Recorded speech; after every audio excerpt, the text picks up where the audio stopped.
সুপ্রিয় মৎস্য চাষী ভাইরা, আসসালামু আলাইকুম। আশা করছি সকলেই ভালো আছেন। আজকে আমরা সরাসরি চলে এসেছি হ্যাচারিতে এবং এসে দেখছি এখানে মাছের পোনা ডেলিভারি চলছে। তো আরিফ ভাই নিজে দাঁড়িয়ে থেকে মাছ দিচ্ছেন। তো আমরা চলুন জেনে নিই যে এখানে কি মাছ দিচ্ছে, কতটুকু পরিমাণ এবং কোথায় যাচ্ছে। আসসালামু আলাইকুম ভাই, কেমন আছেন? ভাই এসে দেখছি যে গাড়ি লোড যাচ্ছে, এটা কি মাছ যাচ্ছে? আমরা ট্যাংরা দিচ্ছি, শিং দিচ্ছি, ব্ল্যাক কাপ দিচ্ছি। তো ভাই আমরা তো দেখি আপনি তো বেশিরভাগ ধানই দিচ্ছেন বর্তমান সময়ে, এখন ক্যাটফিশ মানে কি কারণে?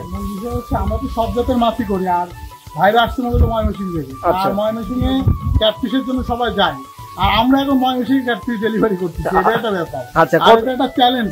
আজকে কি সাইজের মাছটা যাচ্ছে? মূলত কেজিতে 3200 লাইনের মাছ। 32, মানে 1 কেজিতে 3200 পিস হবে। এটা কেমন রেট যাচ্ছে আজকে? আমরা 53 পয়সা করেছি। পয়সা মানে পিস হিসাবে এটা।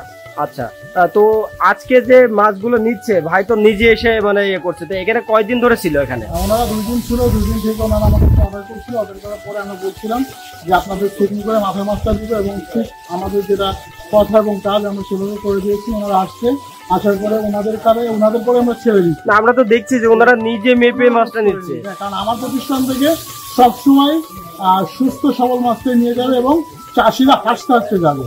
আমি এখানে এত টাকা খরচ করে প্রতিষ্ঠান করেছি, যেহেতু অবশ্যই ভালো জিনিসটা আমি করে দিব। তো ভাই আপনার মাছের তো আলাদা একটা সুনাম আছে, তো সারা বাংলাদেশ জুড়ে এত মনে করেন মানুষ আসে যশোরে, এসে আপনার প্রতিষ্ঠানকে কেন বেছে নেয়? এটা আমি বলতে পারবো না, এটা আমার যারা গ্রাহক আছে তারাই বলতে পারবে। কারণ আমার এখানে যদি ভালো সুযোগ সুবিধা পাই, গ্রাহক আমার কাছে আসবে। আর আমার এখানে যদি খারাপ কোনো কিছু দেখে, অবশ্যই গ্রাহক আমার কাছে হারা যাবে। এটা সঠিক বলেছেন ভাই, সঠিক বলেছেন।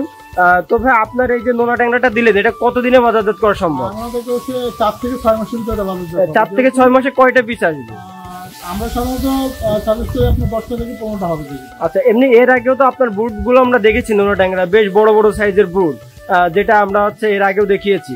তো এই মাছটা নিলে মানে মিশ্র চাষে বেশি লাভবান হওয়া সম্ভব নাকি একক চাষে? আমরা সবাইকেই বলি যে চাষ যেভাবেই করেন, যদি মাছের খেতে দেন এবং ভালো জায়গা দেন, অবশ্যই লাভ হওয়া সম্ভব। কারণ অনেক আছে মিশ্র করে, অনেক আছে আপনার এককভাবে করে।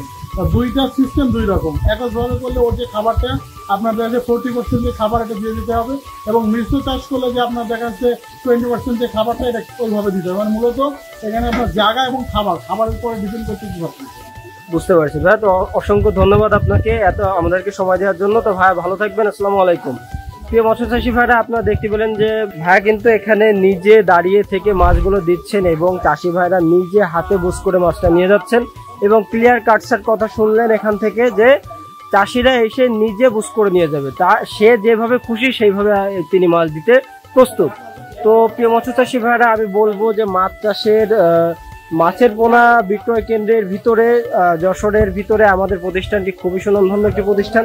আপনারা চাইলেই কিন্তু আমাদের থেকে সকল প্রকার মাছের ধানি পোনা সংগ্রহ করতে পারেন। তো আজকের ভিডিওটি মূলত এই পর্যন্ত, আবারও দেখা হবে নতুন কোনো মাছের ভিডিওতে। সে পর্যন্ত সকলে ভালো থাকবেন, সুস্থ থাকবেন, এবং যারা আমাদের চ্যানেলটি সাবস্ক্রাইব করেননি অবশ্যই আমাদের চ্যানেলটি সাবস্ক্রাইব করবেন নতুন নতুন মাছের আপডেট পেতে, দাম সম্পর্কে জানতে। সকলে ভালো থাকবেন, সুস্থ থাকবেন। আল্লাহ হাফেজ।